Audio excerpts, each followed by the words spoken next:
first of all, I would like to warmly acknowledge the industry thought leaders here today. We're very excited to hear your insightful thoughts and presentations.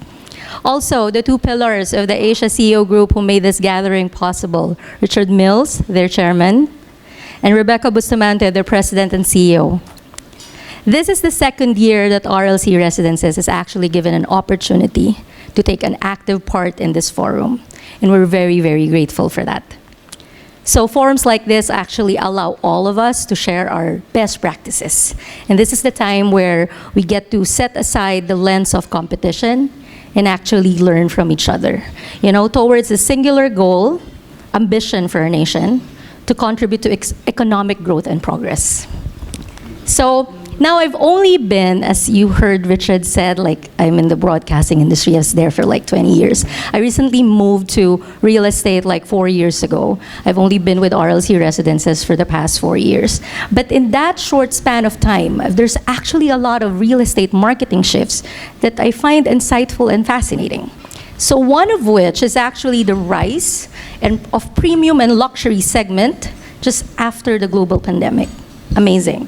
Enough for the Philippines to be tagged as the fastest growing luxury real estate in the market in 2023 at 26.3% yearly price growth, beating Dubai's 16%. Isn't that amazing, after the pandemic? So the other one, I believe, is the most other relevant conversation that we have today, and that is the demand for living spaces and sustainability.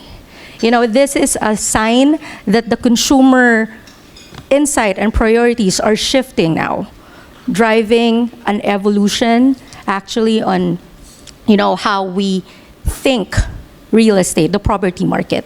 That revolution actually drives how we build, design, operate.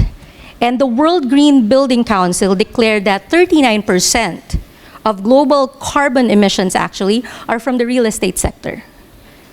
Of that emission, 70% is actually based on operations and 30% on construction.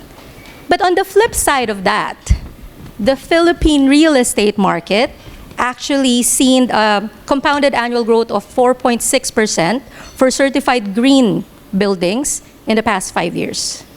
So that is really good for us because that means that we're driving the conversation towards that revolution and change.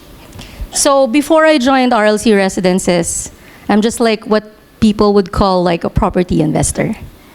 But now, I'm so privileged and honored to be surrounded by esteemed, respected people in the industry, driving this conversation to create new thought leaders that would also help us push for economic progress and growth for our nation. And this is what this forum is all about. So welcome to the Asia Real Estate Forum 2024.